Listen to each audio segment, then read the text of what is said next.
Anyway, joining me now, Steve Forbes, Forbes Media Chairman, Editor-in-Chief, E.J. Antoni, Heritage Foundation Chief Economist. Gentlemen, welcome.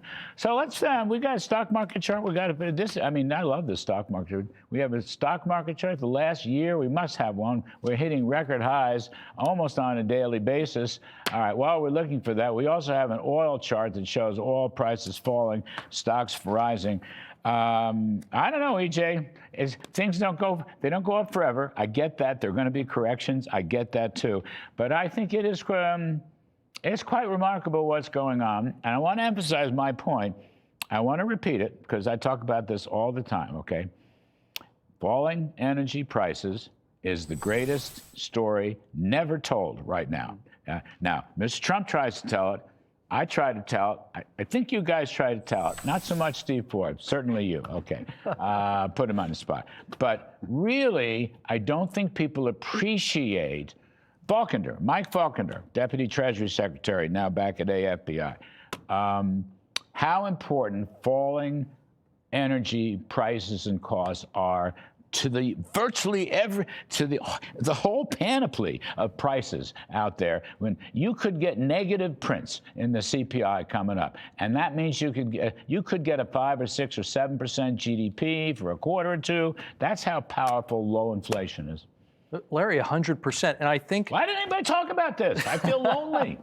Well, I think it's because people really underestimate just how much energy affects the price of everything we do and everything we buy. And in that way, I think Trump's reduction in energy prices function very much like a tax cut. There you go. Because just if you cut taxes on everybody's income, that has a very similar effect to cutting prices on everything that they buy. And that's what we're seeing play out right now with energy. I only got through half of the first page. I got a second page of things here.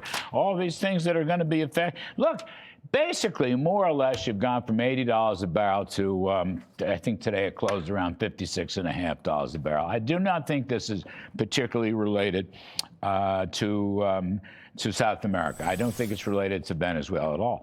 I think it's drill, baby, drill, deregulation, and Steve Forbes. The number from the Energy Department is 13.9 million barrels of oil per day. 13.9 million. That's a new record for this country. I think it's a record for any other country, so far as I know. I could be wrong about that, but the fact is, it's a heap of oil. And don't forget natural gas. Yeah. By the way, when it comes to tax cuts, Larry, you are a prophet. And been doing it for decades. Thank you. Well, I appreciate that, but but in terms of the economy itself, finally we're getting some real tailwinds. The thing is, we got to make sure the Federal Reserve doesn't do what they did back in the mid '80s when they got antsy when the economy was growing at 6 or 8% a year, and they decided to start tightening up a little bit because of fear of inflation, which hurt us in the midterms back in 1986. I remember those things. That's true, by the way. And so we got to get the right chair at the Federal Reserve, right head person. And the other thing is, in terms of Venezuela, we have to make sure that this extraordinary military operation, absolutely brilliant, isn't marred by letting the old gang stay in power. They've got to get those agents out from Cuba, from China, from Russia. The Cuban KGB, I call them. Absolutely Secret right. police. They've been running the joint, running it down for years. Venezuela was a colony of Havana. Right. And so they've got to allow a democratic government to come in ASP. And one of the other things they should do, I hope Secretary Rubio does it, is keep the IMF out. They'll be poisoned. And dollarize the economy. So you don't have to worry about inflation anymore. You have a dollarized economy, low tax rates, a new regime, and by golly, you don't even have to depend on getting those oil fields back. There's a lot of pent-up energy in Venezuela. People want to rebuild. You've got millions of people outside of Venezuela wanting to get their country back on their feet. It doesn't depend on the oil fields. They'll do it through entrepreneurship. Yes, they could, given half a chance, the Chevrons of the world, maybe some other. But EJ, the point here, or a point here, I want to come back to the energy, the greatest story never told.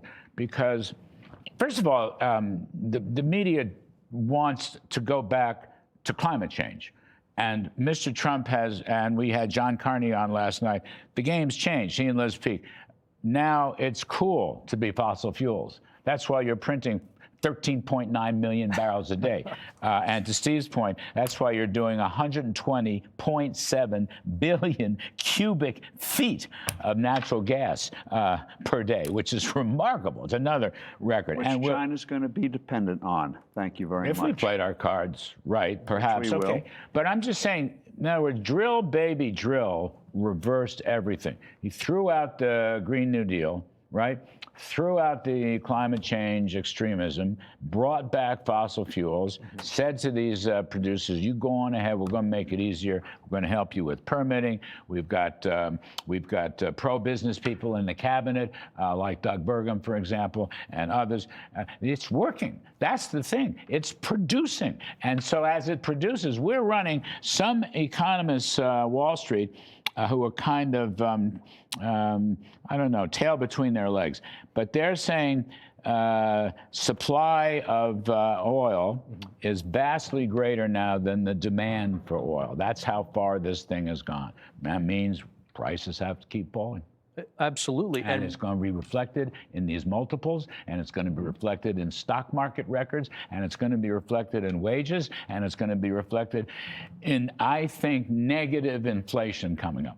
And Larry, one of the things that makes me really optimistic And about it's going to be reflected in the 2026 midterms. Sorry. Oh, no, 100%. Sorry. No, Let's put the midterms then. Let's throw it in. Come on. Sorry. You're we don't want to right make on the all mistake accounts. we did 30, 40 years ago. You're right. And we made that mistake a couple of years. It wasn't that long ago. Yep. Trump's first term. Yep. But I'm really optimistic with 2026 because on top of all the great work they've done with rolling back the anti-fossil fuel measures in Biden's IRA, right, with the tax cuts, with regulatory reform, permitting reform, they've really just scratched the surface when it comes to something like permitting reform. There's a lot more they can do to help us get a lot more of the soil out of the ground. And as the administration, I think, really kicks the regulatory reform into high gear this year, I think you will see even more production, especially out of Texas, out of Oklahoma. I think we really could have just an absolutely gangbuster year in terms of energy. And to your point, more energy means lower prices, and not just at the pump, everywhere. Everywhere. I just don't think it's the greatest. It's the greatest story never told. Now, I talked to Sandra Smith, the great Sandra Smith on FNC, and she has been touting it. But it staggers me. People don't want to talk about it. And they don't want to talk about it because the lefty mainstream media is all about climate change, right? Existential threats of climate change. And it's out the window. I'm sorry, it's out the window. Record stock market, low prices. Wait, we're going to get negative. Perhaps I'm wrong, and if so, I will be the first guy to admit it. But I see in my crystal ball, okay, I want to look at the heart. My crystal ball says negative prints for the CPI. Don't ask me where, when, how much. I'm just telling you, folks, we're going to have negative prints on the CPI, which means what? Huge positive prints for GDP and wages. Think about that. If they can't win the midterms on that, hang it up. Got to be out, sell it. I agree as much, right? Sell it. Sell You're it. a communicator. And also learn to sell health care. We've got some great issues there. Let's go on offense there instead of being on defense. I'm gonna talk You're right to, about energy, and we can do it in health care as well. Then they don't have an issue. Spot on. I've talked to Senator Blackburn about that very topic. Thank you very much. The greatest story never told, I'm telling you. That's E.J. Antoni and Steve Forbes. They've always been the greatest story told.